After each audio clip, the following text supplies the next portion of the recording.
जादुई Coca Cola की बोतल। सलावत गांव में धनीराम और मोहन नाम के दो पिता पुत्र रहते थे। वो बहुत ही गरीब थे। जंगल में लकड़ियां काट कर अपना खर्चा चलाते थे। धनीराम और मोहन गरीब जरूर थे, पर मन के बहुत साफ थे। दोनों सुबह उठकर मंदिर जाते थे, निर्मल लोगों की मदद करते थे, हमेशा दूसरों की इज्जत भी करते थे। दोनों को भगवान पर बहुत भरोसा था कि एक दिन भगवान उनकी जरूर सुनेगा, क्योंकि लकड़ियां काट कर सिर्फ उन्हें 2 वक्त का खाना ही मिलता था। उनकी नियमित दिनचर्या यही थी, रोज सुबह उठना, लकड़ी काटने जाना, उन्हें शाम को बाजार में बेचना और उसी से उनका घर चलता था। ऐसे ही कई दिन निकलते जा रहे थे। एक दिन जब वो लकड़ियां काटने जा रहे थे तो उन्हें वहाँ एक साधु बाबा मिले।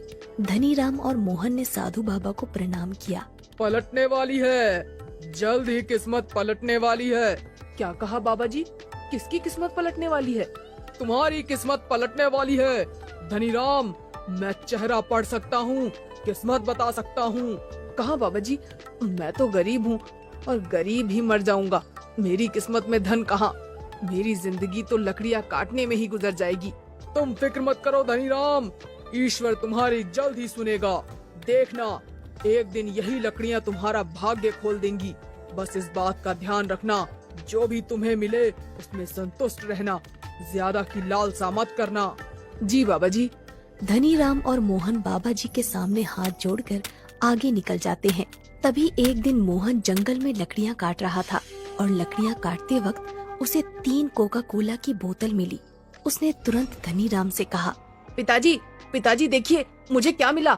धनीराम उन बोतलों को देखता है और कहता है, अरे ये तो 3 कोका कोला की बोतलें हैं। आओ पिताजी जरा आराम करें और इन कोका कोला की बोतलों से अपनी प्यास बुझाते हैं। पर जैसे ही मोहन पहली कोका कोला की बोतल खोलता है तो एक बोतल से बहुत सारी कोका कोला की बोतलें निकलना शुरू हो जाती हैं और वो ये देखकर घबरा जाता है और वो झट से ढक्कन को बंद कर देता है। फिर वो दूसरी कोका कोला की बोतल का ढक्कन खोलता है और उसमें से चिप्स के पैकेट और नमकीन निकलना शुरू हो जाते हैं। वो इसको भी तुरंत बंद कर देता है। इसके बाद वो तीसरी कोका कोला की बोतल खोलता है और तीसरी कोका कोला की बोतल में हैरान करने वाली बात ये थी कि इसमें सोने के सिक्के निकल रहे थे और वो इस बोतल को भी तुरंत बंद कर देता है। इसके बाद उन तीनों बोतलों से एक जादुई शक्ति निकलती है और एक परी के रूप में प्रकट होती है। वो धनीराम से कहती है, देखो धनीराम और मोहन, भगवान ने तुम पर दया खाकर ये जादुई बोतल तुम्हें दी है। आशा करती हूँ तुम इनका सदुपयोग करोगे। अगर इनका दुरुपयोग हुआ तो इनका जादू खत्म हो जाएगा। इतना कहकर वो परी वहाँ से गायब हो जाती है।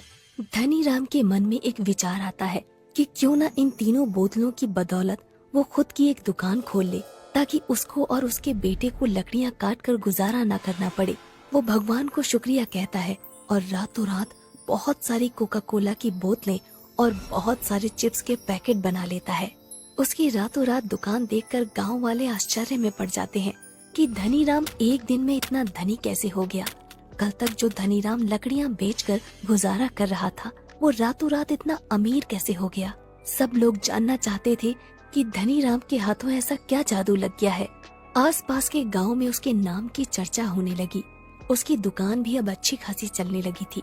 धनीराम सिर्फ दिन में एक बार बोतलों को खोलता, फिर जितनी भी कोका कोला की बोतलें और चिप्स निकालता वो उन्हें दुकान पर बेचता और सोने के सिक्कों को एक अलमारी में रखता।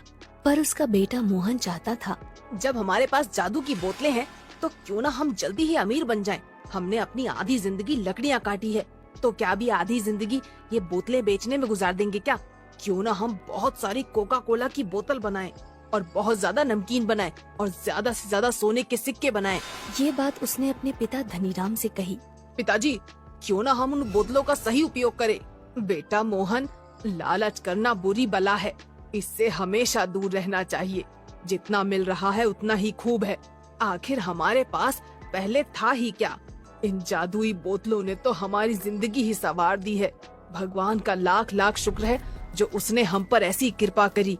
ऐसा कहकर धनीराम सोने चला जाता है।